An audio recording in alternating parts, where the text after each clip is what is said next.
Hello बच्चों, एक बार फिर से हम अपने YouTube चैनल में मैं अमित बैनर्जी आपका स्वागत करता हूं। हमने जो पिछली दो वीडियो पढ़ी हैं, basic concept of national income and about macro economics, मुझे उम्मीद है कि आपको समझ में आई होगी, आपने उसको एंजॉय किया होगा। हम अपने अगले वीडियो की तरफ बढ़ते हैं और आज हम लोग डोमेस्टिक टेरिटरी स्टार्ट करेंगे।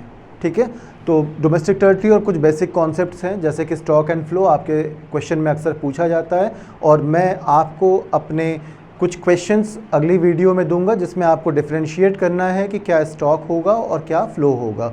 ठीक है, तो आज मैं अपनी वीडियो स्टार्ट कर रहा हूँ, आप हमारे साथ फिर से एंजॉय करिए अगली वीडियो को।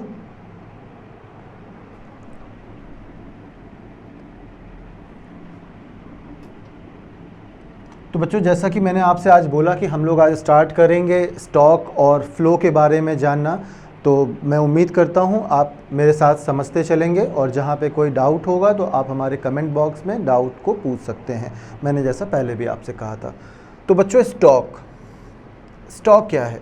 मैं आपको स्टॉक या फ्लो के बारे में बताऊं तो इससे पहले एक चीज़ जान लेना कि स्टॉक यानी कि एट अ पर्टिकुलर टाइम, जैसा कि हम एक इन जनरल बात करते हैं कि स्टॉक क्या होता है। स्टॉक किसी पर्टिकुलर टाइम पे हमारे पास अवेलेबिलिटी ऑफ फंड ले लूँ, अवेलेबिलिटी ऑफ गुड्स ले लूँ, दैट इज़ स्टॉक। ठीक है, और फ्लो क्या है? फ्लो मतलब जो कि अभी भी प्रोसेस में चल रहा है। फ्लो क्या है? जो कि प्रोसेस में चल रहा है। तो मैं आपको स्टॉक के बारे में पहले बताता हूँ, व्हाट इज़ स्टॉक। तो स्टॉक क्या है बच्चे? Stock any economic variable which is calculated at a particular point of time. देखो, मैं जैसा कि आपसे कई बार पिछली वीडियो में भी कह चुका हूँ, अभी भी कह रहा हूँ कि हमें कुछ की वर्ड्स लेना है, उसके बाद समझना है, सेंटेंस हम फॉर्म कर लेंगे। सेंटेंस फॉर्म करना कोई बड़ी बात नहीं होती है। ठीक है, और मैं उम्मीद करता हूँ कि आप बच्चे इतना कर सकते हो। ठीक है, अच्छी बात है। तो स्टॉक क्या है बच्चे? Stock any economic variable which is calculated at a particular point of time. आपको ये याद रखना है कि at a particular point of time पे जो भी हम कैलकुलेट कर रहे हैं that is termed as stock. ठीक है, आपसे अगर पूछा गया एक पर्टिकुलर डेट पे, एक पर्टिकुलर डेट पे अमाउंट ऑफ की अवेलेबिलिटी, तो वो हमारा क्या है? वो हमारा स्टॉक है। अगर हमने बोला कि इस पर्टिकुलर डेट को 31 of January, 31 of March, 31 of December capital कितना है, that is termed as stock. ठीक है, फिर दूसरा क्या बोला? It is static in nature, that is do not change. बेटा, अगर मैं आपसे बोलूँगा कि 31 ऑफ जनवरी को अवेलेबिलिटी ऑफ अमाउंट कितना है, तो जाहिर सी बात है वो अमाउंट आप कैलकुलेट करने के बाद बताओगे, और जाहिर सी बात है आप बताओगे तो उसके बाद वो चेंज नहीं होगा, यानी कि that is static. We do not change the amount. There is no time dimension in stock variable. किसी भी डेट को पूछा जा सकता है।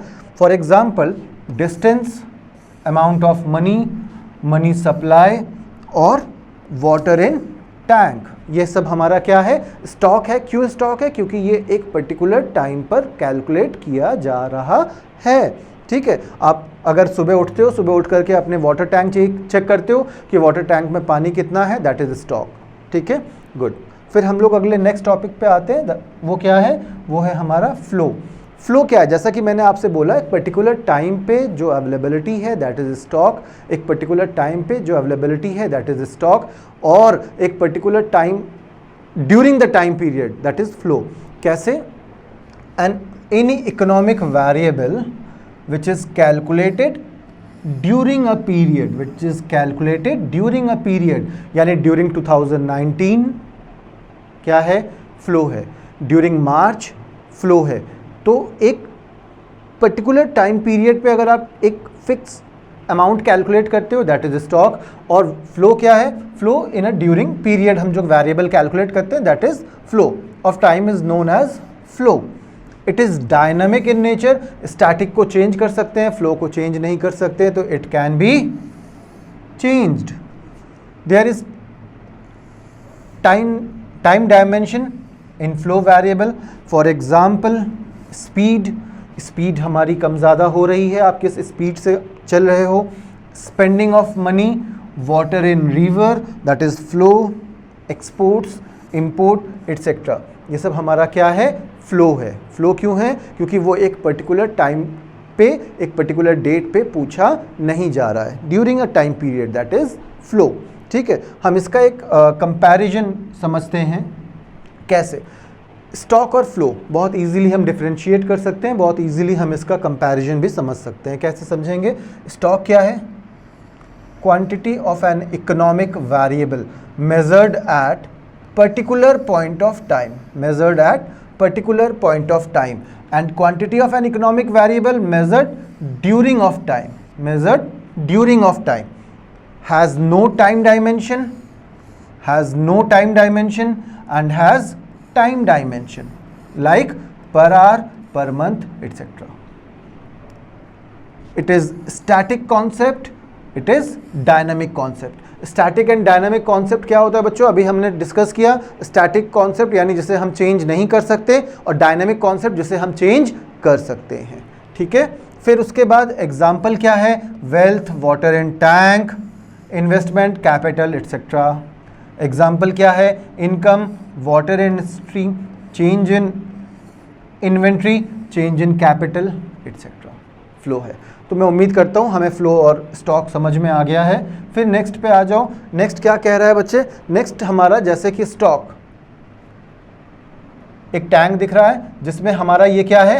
ये वाटर है, और ये वाटर क्या कहला रहा है? स्टॉक है। और ये क्या है? ये एक लगातार पानी जो कि बह रहा दिख रहा है आपको, ये हमारा क्या है? फ्लो है। ठीक है। फॉर एग्जाम्पल, अगर यूएस कैपिटल स्टॉक बोल रहा है कि ऑन 1 जनवरी 2016 कितने डॉलर का? 26 ट्रिलियन। ये मेरा क्या है? ये मेरा स्टॉक है पर्टिकुलर टाइम पीरियड पे। फ्लो मेरा क्या है? US investment was 2.5 trillion during the period. कब है? During the period. ये मेरा क्या है? फ्लो है। तो मैं उम्मीद करता हूँ आपको स्टॉक और फ्लो समझ में आ गया होगा। एक आसान सा कॉन्सेप्ट था जिसको समझने में ज़्यादा टाइम नहीं लगता आपको। क्या सिर्फ इतना ध्यान रखना है आपको? क्या ध्यान रखना है कि स्टॉक क्या है? एक पर्टिकुलर टाइम पीरियड पे कैलकुलेट किया गया इकोनॉमिक वेरिएबल है, और फ्लो क्या है? ड्यूरिंग द टाइम पीरियड में कैलकुलेट किया गया इकोनॉमिक वेरिएबल है। स्टॉक क्या है? स्टॉक में टाइम डायमेंशन कैलकुलेट नहीं होता। फ्लो में क्या है? टाइम डायमेंशन कैलकुलेट होता है। चलो आगे आते हैं। स्टॉक एंड फ्लो हो गया। फिर हम लोग एक अगले टॉपिक पे आएंगे बच्चे, जिसे हम लोग कहते हैं डोमेस्टिक टेरिटरी। देखो, मैं आपसे डोमेस्टिक टेरिटरी स्टार्ट करूं इससे पहले हम लोग आपसे बता दें, हम लोग अपने अगले वीडियो में सिटीजनशिप को लेकर के डिस्कस करेंगे, यानी कौन इंडियन रेसिडेंट कहलाएगा और कौन नहीं कहलाएगा। फिलहाल आज एक चीज़ समझ लेना कि डोमेस्टिक टेरिटरी क्या होता है। बेटा, मैं डोमेस्टिक टेरिटरी आपको समझाऊं, इसको समझाने से पहले एक बात आप और ध्यान देना और समझना कि डोमेस्टिक टेरिटरी हमारे लिए इम्पॉर्टेंट क्यों है। डोमेस्टिक टेरिटरी हमारे लिए इम्पॉर्टेंट इसलिए है कि हम कल को कैलकुलेट करेंगे हमारी नेशनल इनकम क्या है, तो हमें ये पता होना चाहिए कि हमारे देश की इनकम क्या है, और हमें पता होना चाहिए कि हमारे देश की इनकम क्या नहीं है। फॉर एग्जांपल, अगर कोई फॉरेनर आके हमारे देश में कमा रहा है तो जाहिर सी बात है वो पैसा लेके अपने देश में जाएगा, ना कि हमारे देश में दे के जाएगा। तो जाहिर सी बात है वो, आप बोलो सर वो तो कमा हमारे यहाँ पे आया है, तो जाहिर सी बात है वो हमारा पैसा है। तो मैंने कहूँगा नहीं बेटा, वो हमारे देश में कमा रहा है, लेकिन वो डोमेस्टिक टेरिटरी हमारी नहीं कहलाएगी। ठीक है, इवन दो वो हमारे कंट्री में कमा रहा है, क्योंकि वो पैसा लेके कहाँ जा रहा है? अपने यहाँ जा रहा है। या मेरा कोई इंडियन है जो कि फॉरेन में जाके कमा रहा है, ब्रिटेन में जाके कमा रहा है, अमेरिका में जाके कमा रहा है, तो आप बोलो साहब ये तो वहाँ कमा रहा है, तो उससे हमें क्या? तो मैं कहूँगा नहीं बेटा, वो हमसे नहीं है, लेकिन हम इवन वो हमारी डोमेस्टिक टेरिटरी में नहीं कमा रहा, अमेरिका में कमा रहा है, फिर भी वो पैसा लेके हमारे यहाँ आएगा। तो हमें ये एक कॉन्सेप्ट समझना और इसको क्लियर होना बहुत ज़रूरी है कि हमारी डोमेस्टिक टेरिटरी क्या होती है। मैं आपको डोमेस्टिक टेरिटरी स्टार्ट करूं इससे पहले समझना कि एक हमारा पॉलिटिकल फ्रंटियर होता है, एक हमारी पॉलिटिकल टेरिटरी होती है।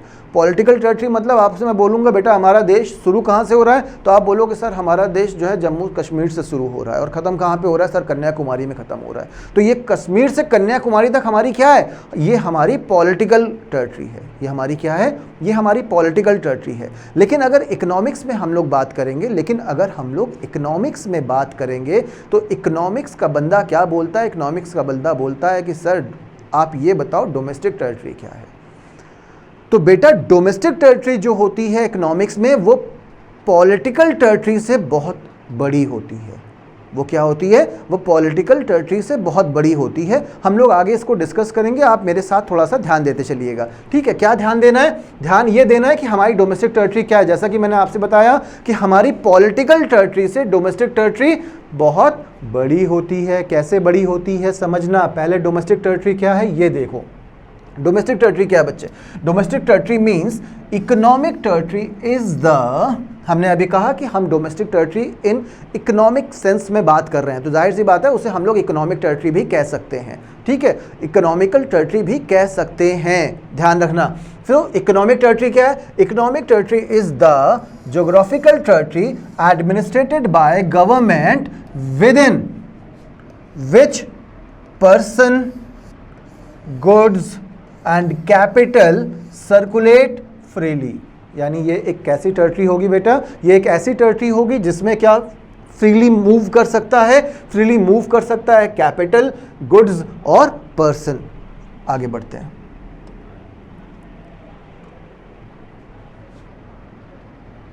What domestic territory includes, what domestic territory includes, domestic territory में क्या क्या इंक्लूड होता है। तो जैसा कि आपने पहला पॉइंट देखा, domestic territory with in political frontier of country.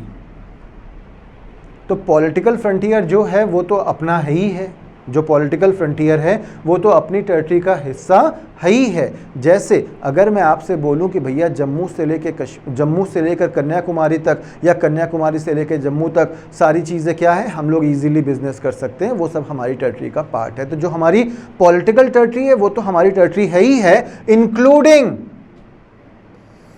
Territorial waters also, यानी हमारी जो सी साइड्स हैं, जहाँ तक हमारी सामुद्रिक सीमाएं हैं, वो भी हमारी इकोनॉमिकल टेरिटरी में इंक्लूड है, ठीक है। फिर नेक्स्ट क्या बोल रहा है, नेक्स्ट कह रहा है ships and aircraft owned and operated bye residents between 2 और मोर कंट्रीज। फॉर एग्जाम्पल समझना, शिप्स एंड एयरक्राफ्ट्स, क्या बोला, ships and aircrafts. Indian air India है मान लो, एयर इंडिया दिल्ली से कुछ पैसेंजर्स को लेकर के यूएस जाता है, एयर इंडिया कुछ पैसेंजर्स को लेकर दिल्ली से यूएस जाता है, फिर यूएस से या तो दिल्ली आता है। तो अब अगर एयर इंडिया जो कि हमारी इंडियन कंपनी है वो क्या कर रही है, यहाँ से लेकर के यूएस जा रही है, यूएस से यहाँ आ रही है, यहाँ से ब्रिटेन जा रही है, ब्रिटेन से यहाँ आ रही है, ऑस्ट्रेलिया जा रही है, वापस आ रही है, तो ये ऑफ कोर्स जा रही है, विदेश में आ रहा है विदेश से, लेकिन वो क्या कहलाएगा, वो हमारी इकोनॉमिकल टेरिटरी का हिस्सा कहलाएगा। सेम अगर आप एक्सपोर्ट करते हो थ्रू शिप्स, कोई आपका मर्चेंट शिप है जो कि चेन्नई से चला, मुंबई से चला और वो पहुंच गया कहीं विदेश में, चेन्नई से चला श्रीलंका पहुंच गया, श्रीलंका से चला चेन्नई आ गया, वो भी क्या है, आपकी इकोनॉमिकल टेरिटरी का हिस्सा है, वो भी क्या है, आपकी इकोनॉमिकल टेरिटरी का हिस्सा है। तो कोई भी शिप और aircraft owned and operated by the residents between 2 और more countries, for instance Indian ship moving between UK and Pakistan regularly, और passenger planes operated by Air India between Russia and Japan are part of domestic territory of India. जैसा कि मैंने अभी आपसे कहा कि अगर कोई शिप भारत से चली, श्रीलंका पहुंची, श्रीलंका से वापस भारत आ गई, तो भाई कंफ्यूज मत होना, वो किस टेरिटरी का हिस्सा है, वो हमारी टेरिटरी का हिस्सा है। कोई प्लेन पैसेंजर्स को लेकर यूएस गई और यूएस से वापस आ गई, किसकी टेरिटरी का हिस्सा है, हमारी टेरिटरी का हिस्सा है, हमारी डोमेस्टिक टेरिटरी का हिस्सा है, ठीक है। फिर नेक्स्ट आ जाओ बच्चों, नेक्स्ट क्या है, fishing vessels, oil and natural gas rigs and platform operated by resident of a country in international waters or engaged in extraction areas where the country has exclusive right of operation. Countries has exclusive right of operation. हमारी कोई Indian company है, हमारी कोई Indian company है मान लो, वो Indian company किसी international जगह पे काम कर रही है, मान लो उसने वहाँ पे ऑयल एक्सट्रैक्शन के राइट्स परचेज कर लिए। मान लो उन्होंने ऑयल एक्सट्रैक्शन के राइट्स परचेज कर लिए, और ये जो ऑयल एक्सट्रैक्शन हो रहा है ये मान लो कहीं विदेश में हो रहा है, ये मान लो कहीं विदेश में हो रहा है। अब आप बोलो साहब वो तो अपने देश का नहीं है, तो मैं बोलूँगा नहीं बेटा, वो अपने देश का नहीं है, पर कंपनी अपनी है, राइट्स अपने हैं, और वो वहाँ काम करने के बाद पैसे क्या करेगा, अपने देश में लेके आएगा। यानी उसका इकोनॉमिकल इंटरेस्ट कहाँ पे है, उसका इकोनॉमिकल इंटरेस्ट हमारी देश में है, इंडिया में है। तो जाहिर सी बात है वो इवन बाहर काम कर रहा है, उसके बावजूद वो कहाँ का कहलाएगा, वो डोमेस्टिक टेरिटरी भारत की कहलाएगी। फॉर एग्जाम्पल मान लो एक कोई कंपनी है, आप ले लो रिलायंस ही है, ठीक है, रिलायंस पेट्रोलियम में काम करती है और उन्होंने पेट्रोलियम एक्सट्रैक्शन का राइट परचेज कर लिया किसी फॉरेन कंट्री में। अब उस फॉरेन कंट्री में, चूंकि वो तो हमारी जाहिर सी बात है इकोनॉमिकल टेरिटरी नहीं है, हमारी पॉलिटिकल टेरिटरी भी नहीं है, लेकिन चूंकि वो कंपनी इंडियन है और उन्होंने राइट परचेज किया है किस जगह पे, किसी फॉरेन कंट्री में, और चूंकि उसने फॉरेन कंट्री में राइट परचेज कर रखा है, वहां पे काम करेगा, काम करने के बाद वापस अपने देश में लेकर के आएगा पैसे को, तो इसलिए वो क्या कहलाएगा, डोमेस्टिक टेरिटरी कहलाएगा। मान लो हमारे यहाँ के कुछ बिजनेसमैन हैं, हमारे यहाँ पे कुछ बिजनेसमैन हैं, वो इंटरनेशनल एरिया में, वो इंटरनेशनल बाउंड्रीज में क्या कर रहा है, बिजनेस कर रहा है। इवन वो वहाँ पे बिजनेस करने के बाद पैसे कहाँ पे लेकर के आएगा, हमारे देश में लेके आएगा। अगर वो हमारे देश में पैसा लेकर के आ रहा है तो वो क्या कहलाएगा, वो काम कहीं भी कर रहा हो लेकिन वो हमारी टेरिटरी का हिस्सा होगा। तो इस बात को क्लियर रखना, ठीक है। For example fishing boats operated by Indian fishermen in the international waters। कुछ फिशरमैन हैं, मान लो कोई भारत चेन्नई का, मुंबई का रहने वाला है और वो फिशिंग के लिए जाते हैं अपनी बोट लेकर के अपनी बाउंड्रीज के बाहर। वो इंटरनेशनल बाउंड्री में काम कर रहा है, इंटरनेशनल बाउंड्री में काम करने के बावजूद वो क्या करेगा, वापस लेकर के आएगा और वो हमारे देश में बेच रहा है या बाहर बेच रहा है, लेकिन उसका पैसा कहाँ आ रहा है, हमारे देश में आ रहा है। तो वो क्या है, हमारी इकोनॉमिकल टेरिटरी का हिस्सा होगा, ठीक है। फिर उसके बाद क्या बोला, of Indian Ocean will be considered as part of domestic territory of India. ठीक है बच्चों, मेरी बात आपको समझ में आ रही होगी, ठीक है। अब इसके बाद समझना, मैं एक चीज़ और इसमें थोड़ा सा आपको और क्लियर कर दूं। कोई इंडियन है, वो इंडियन अमेरिका में काम करता है, वो इंडियन अमेरिका में काम करता है, कोई इंडियन भी हो सकता है या कोई NRI भी हो सकता है, ठीक है। नॉन रेजिडेंस ऑफ इंडियन भी हो सकता है। वो क्या कर रहा है, वो US में काम कर रहा है, US में काम करने के बाद पैसे वो भारत लेके आ रहा है। तो इवन वो विदेश में काम कर रहा है, फिर भी वो हमारी इकोनॉमिकल टेरिटरी कहलाएगी। मान लो टाटा है या मान लो रिलायंस है, टाटा या रिलायंस ने कोई एसेट परचेज किया लंदन में एसेट परचेज किया। अब आप बोलो भाई साहब वो तो लंदन है, हाँ ठीक है लंदन है, कोई दिक्कत नहीं है, लेकिन वो एसेट वहाँ परचेज कर रहा है, वो वहाँ पे काम कर रहा है और वो काम करके हमारे यहाँ पे पैसे ला रहा है, वो जगह भी हमारी इकोनॉमिकल टेरिटरी का हिस्सा हो जाएगी, जो टाटा ने वहाँ पे ऑफिस अपना स्टार्ट किया। सेम बच्चों ध्यान रखना, सेम अब अगर कोई विदेशी कंपनी है जिसका डायरेक्टर जापान में बैठता है, जिसका ओनर जापान में बैठता है, उसने भारत में एक ब्रांच स्टार्ट की है अपनी कंपनी का और वो कह रहा है कि भैया वो पैसा हमारे देश में आएगा, तो हम उसको अपना नहीं मानेंगे।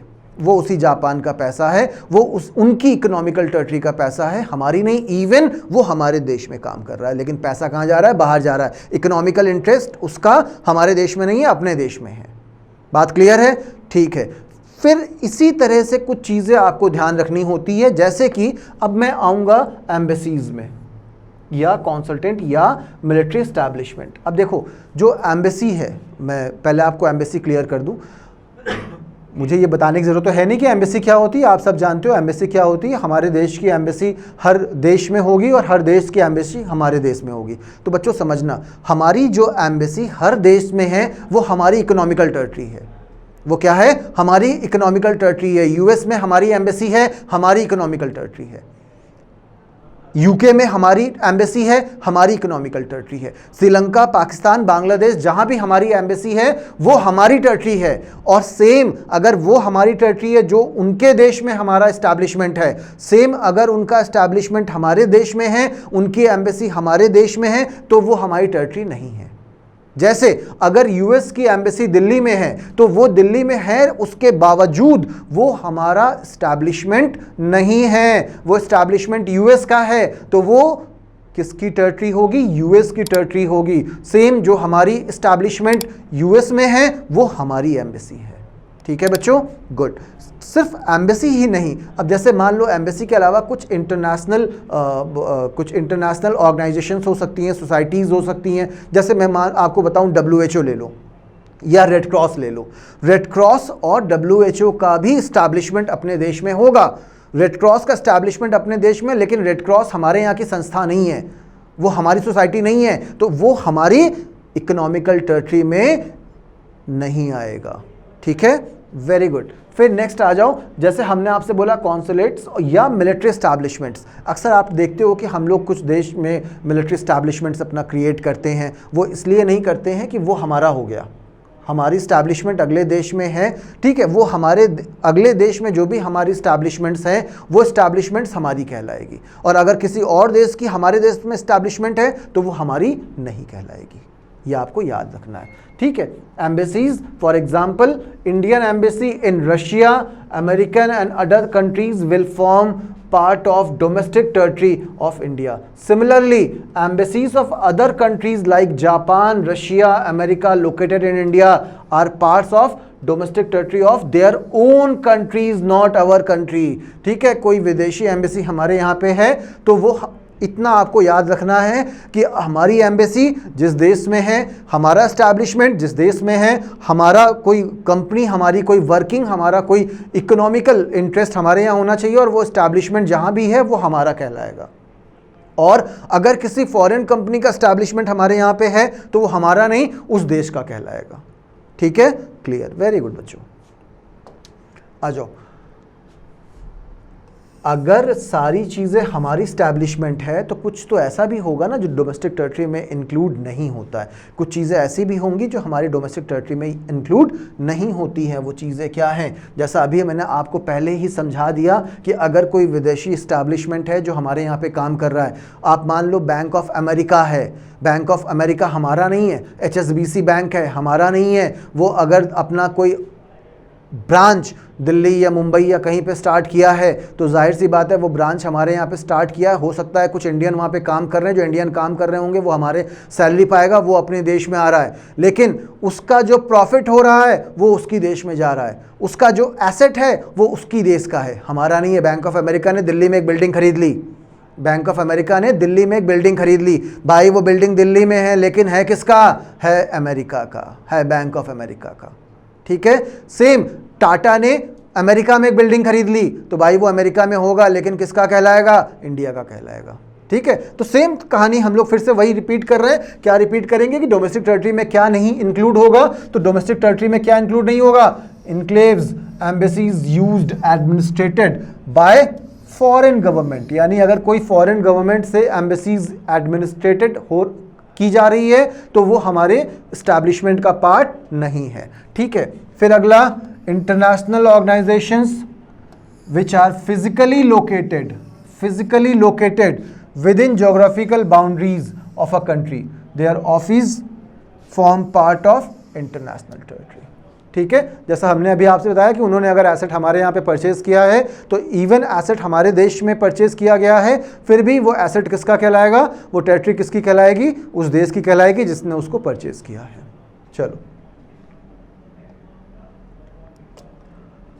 अब एक चीज़ समझना, मुझे उम्मीद है कि यहाँ तक की कहानी आप लोग को समझ में आ गई होगी। मेन चीज़ क्या है, आपको याद क्या रखना है बच्चों? आपको याद ये रखना है कि हमारी टेरिटरी का हिस्सा कितना था और हमारी टेरिटरी का हिस्सा कितना नहीं था। हमने आज की वीडियो में 3 चीज़ें पढ़ी। कौन सी 3 चीज़ें पढ़ी? पहला हमने पढ़ा स्टॉक, आपको याद होगा स्टॉक क्या होता है। स्टॉक एक पर्टिकुलर टाइम पीरियड में, flow during the time period, आपने स्टॉक पढ़ा, आपने फ्लो पढ़ा। तीसरी कहानी आपने क्या पढ़ी? तीसरी कहानी आपने पढ़ी डोमेस्टिक टेरिटरी। ठीक है। तो डोमेस्टिक टेरिटरी में क्या इंक्लूड होता है ये आपको समझ में आ गया, डोमेस्टिक टेरिटरी में क्या इंक्लूड नहीं होता है ये आपको समझ में आ गया, ठीक है। तो मेन चीज़ आपको डोमेस्टिक टेरिटरी समझ में आ गई है और आपको डोमेस्टिक टेरिटरी में क्या इंक्लूड होता है क्या इंक्लूड नहीं होता ये समझ में आ गया है। मैं अगर कल आपसे पूछूंगा बेटा हमारी इनकम कितनी है, हमारी डोमेस्टिक टेरिटरी, हमारे फ्रंटियर्स में, हमारे पॉलिटिकल टेरिटरी में कितना कमाया है और कितना ऐसा है जो हमारे देश के बाहर से कमाया है लेकिन वो हमारे देश की कमाई है, तो मुझे उम्मीद है कि आपको ये समझने में देर नहीं लगेगी कि सर वो पैसा हमारे हिस्से का है या हमारे हिस्से का नहीं है। ये समझ में आ जाएगा, आगे आपको नेशनल इनकम कैलकुलेट करने में बहुत आसानी हो जाएगी। मैं उम्मीद करता हूं आज की वीडियो आपको स्टॉक समझ में आया होगा, स्टॉक फ्लो और डोमेस्टिक टेरिटरी आपको प्रॉपरली समझ में आ गया होगा। अगर कोई डाउट है तो आप हमें हमारे कमेंट बॉक्स में लिख सकते हो, पूछ सकते हो या हमारे नंबर पे भी आप मैसेज कर सकते हो। आपको नंबर अभी मैं आगे बता दे रहा हूं, याद रखना, अगर कोई डाउट है पूछ सकते हो। और हमारे अगले वीडियो से जुड़ने के लिए जिसमें कि हम लोग कंप्यूटेशन ऑफ नेशनल इनकम पढ़ाएंगे और हम लोग एग्रीगेट्स ऑफ नेशनल इनकम पढ़ाएंगे, आप हमारे चैनल को सब्सक्राइब करना भी मत भूलना। थैंक यू बच्चों। और हमारा नंबर है जिस पे आपको ज़रूरत पड़ने पे कॉल करने की भी सुविधा दी गई है या मैसेजेस आप कर सकते हो। थैंक्स बच्चों, अगले वीडियो में फिर जुड़ते हैं।